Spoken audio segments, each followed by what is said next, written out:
friends. Welcome to Miss Lynn's Story Corner. Good morning to you. Good morning to you. We're all in our places with bright smiling faces. And this is the way we start our new day. Oobla Lortuck. All right, look who I brought today. In the book bag, where is Fernando? There he is. Hello, Fernando. He was asking how you were all doing. And I said, well, why don't you come see for yourself? There's our friends out there, Fernando. Well, how have you been? Have you been busy making things, reading books? Fernando and I have been busy making things too. In fact, I'll show you what we made. Okay, we made Fernando a house. Now this is just an old box that came in the mail. And we made a little place. So, shall we try it out, Fernando? Now he's never been in his house before, so let's try it. Let's see what he thinks, shall we? I'll get him out of the bag first. Come on, Fernando. Come and say hello. Come see your house. Whoops, whoop. Okay. All right, Fernando. Oh, what a good guy. Look at your house, Fernando. Do you want to try out your house? There's a door. I cut a door in it for you. And there's 2 windows. Let's see what he thinks. Come on, Fernando. Oh, look at that. You want to come out and see the friends? What do you think of your house, Fernando? Hello. He's going to check it out up there. Maybe he'll go up and look out one of the windows. Hello, Fernando.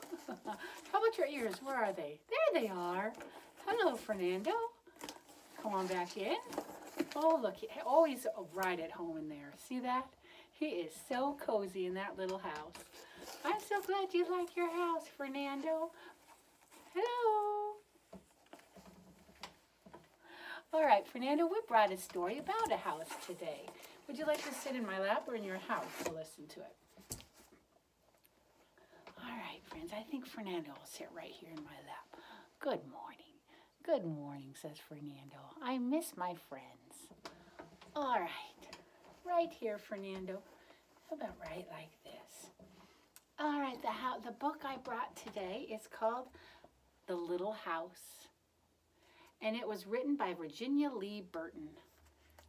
And I believe she also made the pictures. She's the illustrator.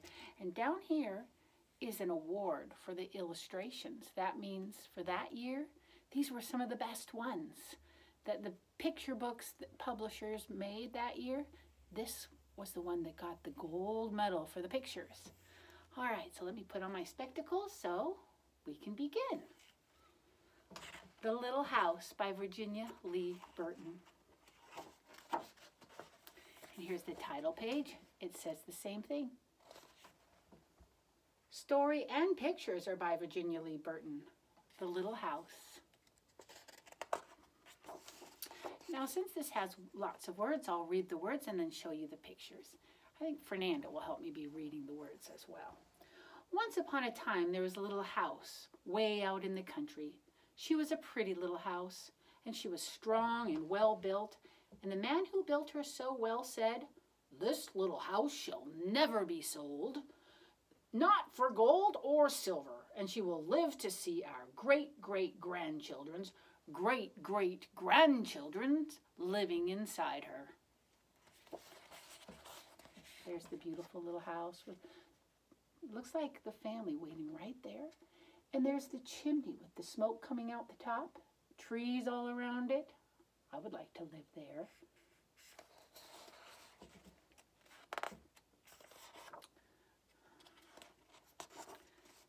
The little house was very happy, and she sat on the hill and watched the countryside around her. She watched the sun rise in the morning. She watched the sun set in the evening. Day followed day, each one a little different from the one before. But the little house stayed just the same. And here's the sunshine coming up every day. The little house is watching everything around it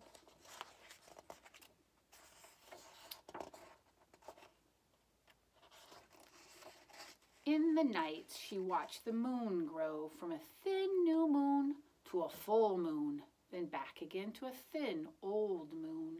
And when there was no moon, she watched the stars. Way off in the distance, she could see the lights of the city. The little house was curious about the city and wondered what it would be like to live there. And there's the night picture. You can see the calendar over here on the other page where it shows the different phases of the moon. I wonder what phase the moon is right now up in our skies tonight. Maybe you can look and see. Which one does the moon look like? Our moon in the sky at night looks like one of these. Which ones? Every night it changes a little bit more. And then over here is the house at night, and there's the lights of the city far away city lights. The stars are bright.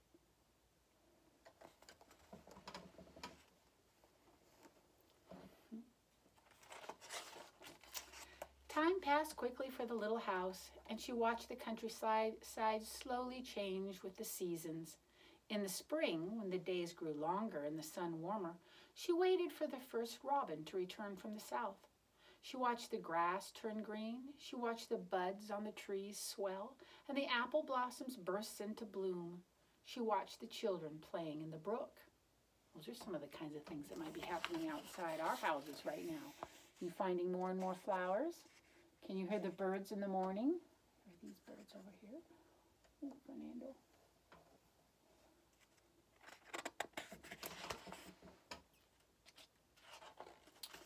In the long summer days, she sat in the sun and watched the trees cover themselves with leaves and the white daisies cover the hill. She watched the gardens grow, and she watched the apples turn red and ripen, and she watched the children swimming in the pool. Look at this pool. Do you think this is a swimming pool? How did they make the pool? Can you see up there? There's the children right there in the pool. Now, is that a pool like a swimming pool or a pool in the little river? It's like they made a wall to hold the water back, and then they swam in the water that built up.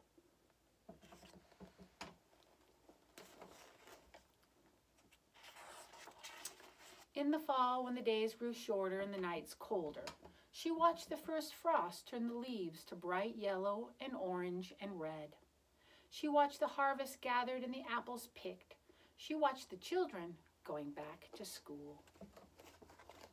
Poor Fernando, he's a little too big for my lap. There's the fall colors in the trees. Up here the geese are flying. Children are getting on the school bus. Look at the school bus. What kind of school bus is it? It's not really a bus, it's a wagon, isn't it? This was before cars. This was the early days. People used horses and wagons instead of cars. So your family would take you to school in a wagon drawn by a horse instead of in a car. In the winter, when the nights were long and the days short and the countryside was covered with snow, she watched the children coasting. That's another word for sledding. She watched the children coasting and skating.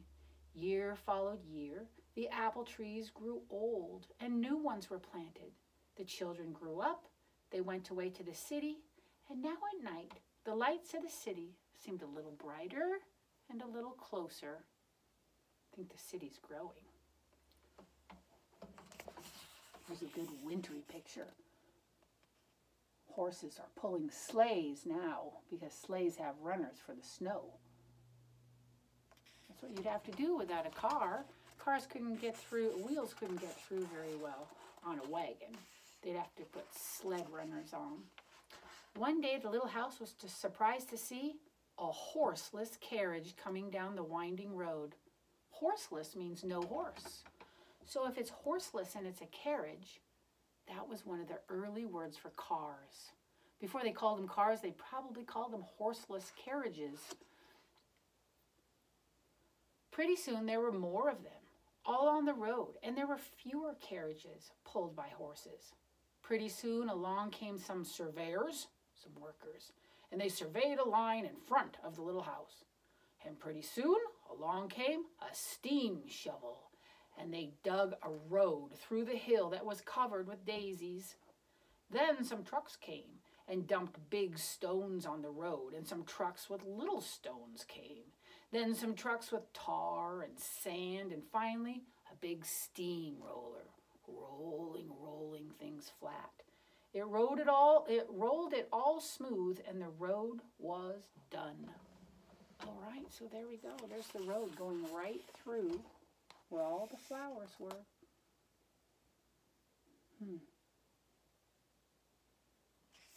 I wonder what the little house thinks of that road.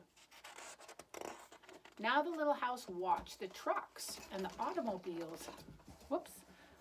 Come here, Fernando. Oops, Fernando's a little big for my lap. All right, sorry, Fernando. Here, maybe you go that way and you can sit there better. Okay, friends. Now the little house watched the trucks and automobiles going back and forth to the city. Gasoline stations, roadside stands, and small houses followed the new road. Everyone and everything moved much faster now than before. Oh, look at that. So there was the road that went in. Remember that? And now, look what came with the road. More people, more houses, more cars. They called them cars and trucks now, not horseless carriages, huh?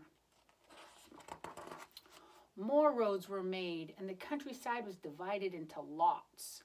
More houses and bigger houses, apartment houses, tenement houses, schools, stores, garages, spread all over the land and crowded around the little house. No one wanted to live in her and take care of her anymore.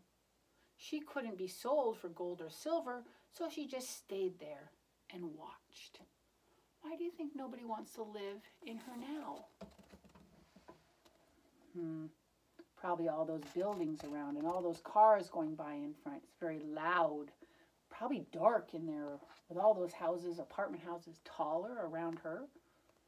Okay, let's see how Fernando's doing. Might have to move Fernando around again. Okay. Now it was not so quiet and peaceful at night. Now the lights of the city were bright and very close, and the street lights shone all night. This must be what it's like to live in the city, thought the little house. And she didn't know whether she liked it or not, because she missed the fields and the apple trees dancing in the moonlight. Fernando's checking it out too. Let's show the friends the picture, Fernando. There's a picture of the little house in the city at night. Stars might not seem so bright when you're in a city because there's so many lights that kind of outshine the stars. And she's missing the trees and the flowers. Are there any trees or flowers around her now? No, there aren't. All right.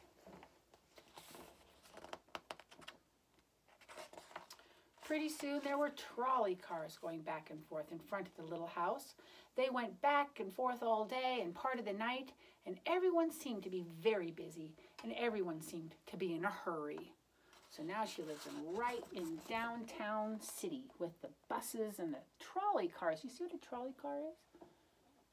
It's got those long things on top that connect to the wires and give it electricity for it to go. That is definitely not the country anymore. That house lives in the city. But didn't used to be city though, did it? Well, towns get bigger, cities get bigger. Isn't that right, Fernando? Do you know about towns and cities? Not so much. Pretty soon there was an elevated train going back and forth above the little house. Elevated means lifted up into the air. The air was filled with dust and smoke, and the noise was so loud that it shook the little house. Now she couldn't tell when spring came, or summer, or fall, or winter, because it all just seemed about the same. Now she lives with this train running right by, and you see her underneath there? That is noisy, probably not a lot of sun gets to her. I am sure she misses some of the green flowers and grass and a lot of smoke and stuff going on in the city that's noisy. Pretty soon there was a subway. No, a subway is a train that goes under the ground through a tunnel that's under the ground.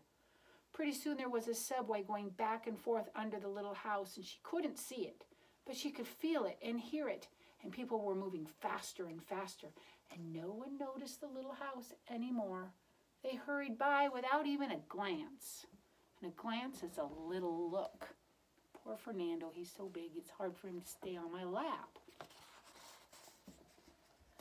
There is the subway underneath. See where my fingers are? Right down there under the ground. And then there's a train above the house and a train below the house. Buildings all around the house. I wonder if she's sad.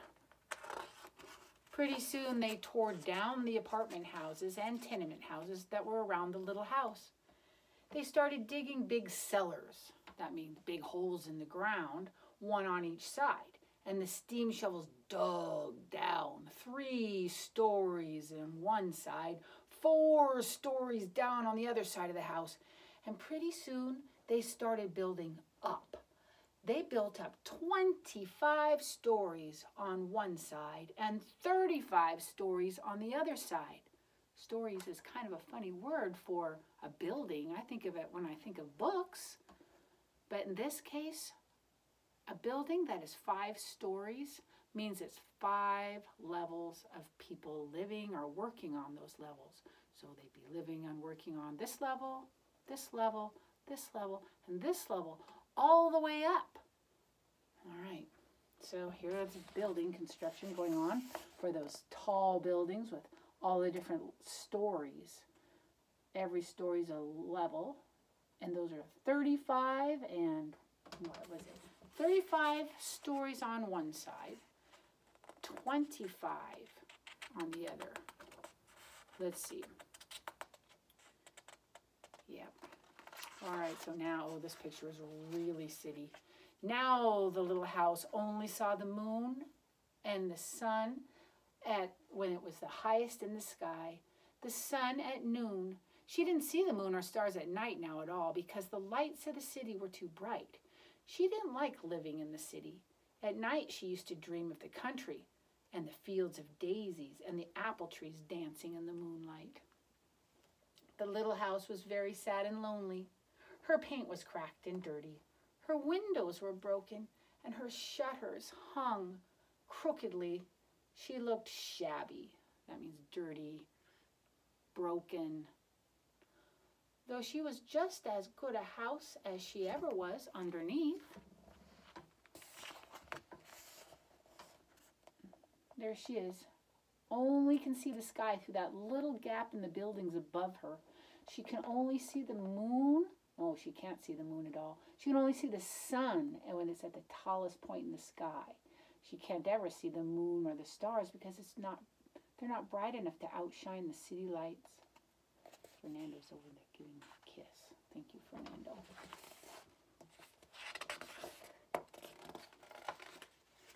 Then, one morning in spring, along came the great-great-granddaughter of the man who had built the little house so well. She saw the shabby little house, but she didn't hurry by. There was something about the little house that made her stop and look again. She said to her husband, "Oh, that little house looks just like the little house my grandmother lived in when she was a little girl. Only that little house was way out in the country. It was on a hill that was covered with daisies, and apple trees were growing all around it." Let me see them stopping to look. Let me see. I don't know. There's just so many people because cities have so many people. I don't know if you can see. There's so many people there that I can't pick out which one is the granddaughter. Can you? Maybe if you look really closely, can you find someone you think might be the great-granddaughter?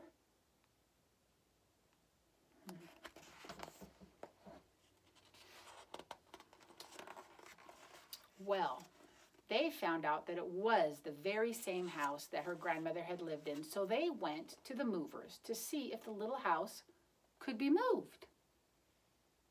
The movers looked at the little house all over and said, "Sure, this house is as good as ever. She's built so well, we can move her anywhere."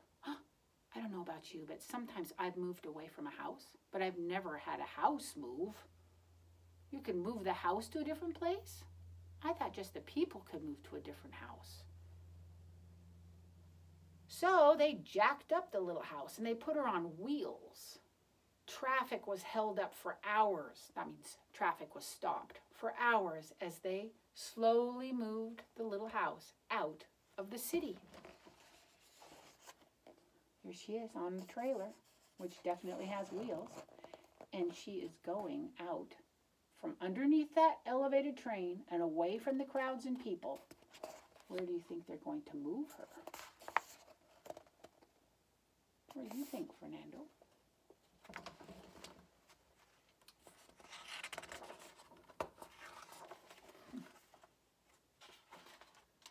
At first, the little house was frightened, but after she got used to it, she rather liked it. They rolled along the big road and they rolled along the little roads until they were way out in the country. When the little house saw the green grass and heard the birds singing, she didn't feel sad anymore. They went along and along, but they couldn't seem to find just the right place. They tried the little house here, and they tried the little house over there. And finally, they saw a little hill in the middle of a field, and apple trees were growing around the hill. "There," said the great-great-granddaughter, "that's just the place." "Yes, it is," said the little house to herself. A cellar was dug. That's like the basement underneath the house. And on top of the hill, and slowly they moved the little house from the road to the hill, put it right over the cellar, right over the basement. There they are moving her around. And there's the hill. There's where she's going to go. Look at the trees on one side. I think that's perfect. They chose a good place, didn't they? I think she'll be happy there.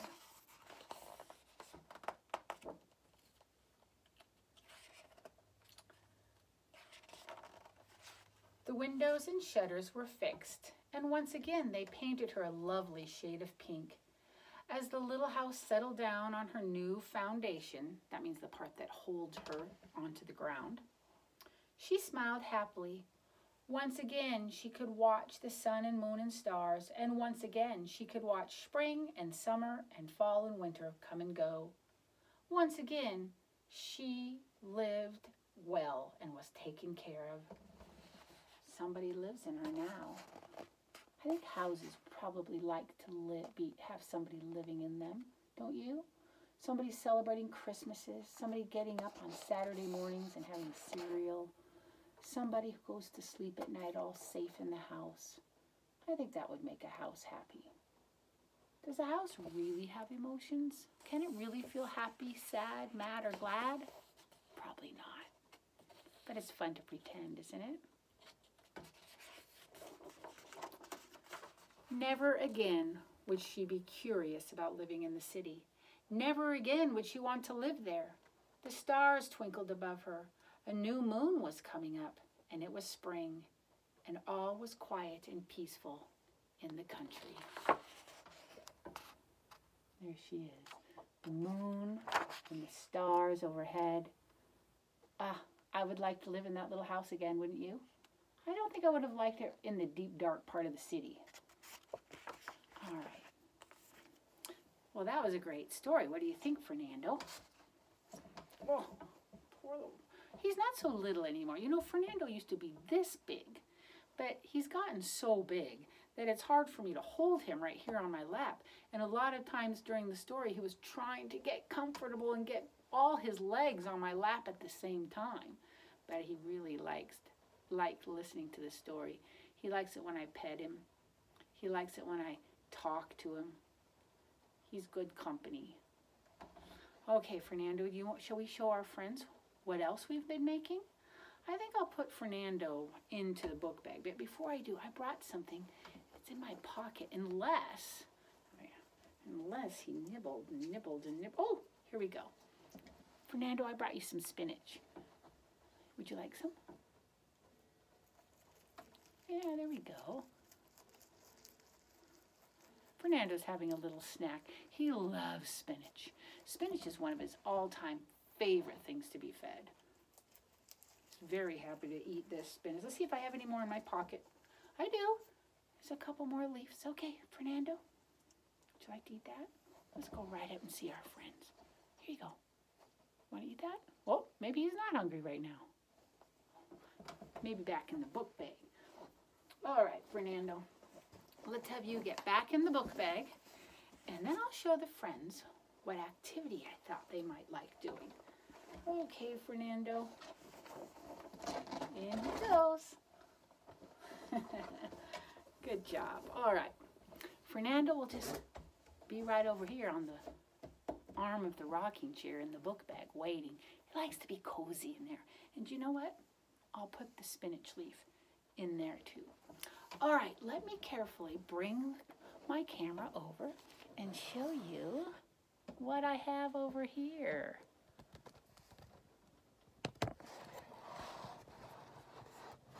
You see what I've made? This is a little town that I made out of the bottoms of paper sacks. So let me move over here and be by you a little closer and show you the little neighborhood I made. This is just, each house was part of a paper sack. If you tip it over, you might recognize it a little better. When you were making your rabbits, did you cut off the bottom of a paper sack like that? Well, if you kept them, you could do this. But if you didn't keep them, you can still make them by getting new paper sacks and cutting the bottom off. But you see here I have a bigger one because I left more of the paper sack on. I cut it at a different level than this one. I cut little doors in there with my scissors. Here I pinched some of the paper so that I could get my scissors to cut that pinch and then make a square shape for the window. All right, and so who lives in this community? Who lives in this town? Oh, here comes somebody. My little Lego man. Maybe you have somebody who could live in your town too. This little Lego guy, I did the best I could. I don't really have Legos anymore, but maybe you can make a whole community for Lego people, or just a town that I made some plants here like this to put beside the doors and things, but you could paint them on, you could draw them on, you can make an entire little community. I have 1, 2, 3 houses in mine, and you can make as many as you have paper sacks. So let me show you how I made them. I'll move this one over. So I had a paper sack like this, and I just chose where I wanted to cut along here. And I just took my scissors and I cut straight across wherever I wanted that to be. Then, this is the bottom of the paper sack, and I'm going to open it up. And right now, it looks like this. No door, no windows, but I think I'll make a door right there. And to do that, I'm just going to use my scissors and cut 2 sides of a rectangle. I'm not going to cut all the sides because I want the door to stay attached so it'll open up, and the bottom side is already cut. So all I had to do was cut up and over. And then I stopped and I'm folding the door back so it stays open. Now if I want windows, those are something that I pinched a little bit of the paper. So I went underneath like this with one hand, and I kind of pressed up inside the sack, pressed up. And then I pinched a little bit like that. So my scissors could make a snip in that pinch. Now I put my scissors in that hole that I made, and I cut a square or a rectangle. You can have any shape of window you wanted. And I just made some little snips all around. I did 4 snips, cut 4 lines in it so that it made a window like this. And I might make another window here or here. I could make some down here. You can make your houses look any way you want, your buildings and your houses. And then when they're all done, let's see, you can get out miniature things. You could get out your miniature cars if you have any. You could make some miniature gardens out of paper. You can make some miniature people out of Legos if you have them. If you don't have them, you can make them out of Play-Doh. You can make them out of anything you know, you could even have pretend. You can even have your finger walk around. Hello, I think I'll go over and see Mr. Thumb. Mr. Thumb, where are you today? Oh, I'm over here. How are you? Oh, well, I just love our community, don't you? I do indeed. Let's plant a garden together. Use your imagination. How big can you make your community? Have fun building, and I would love to see anything that you make. Be creative, have fun making.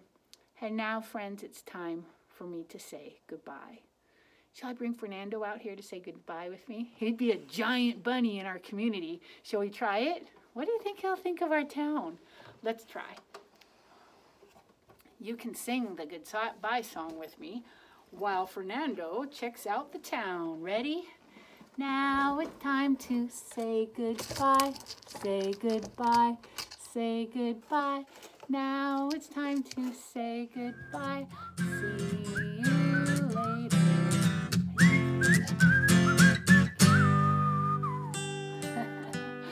Bye, friends.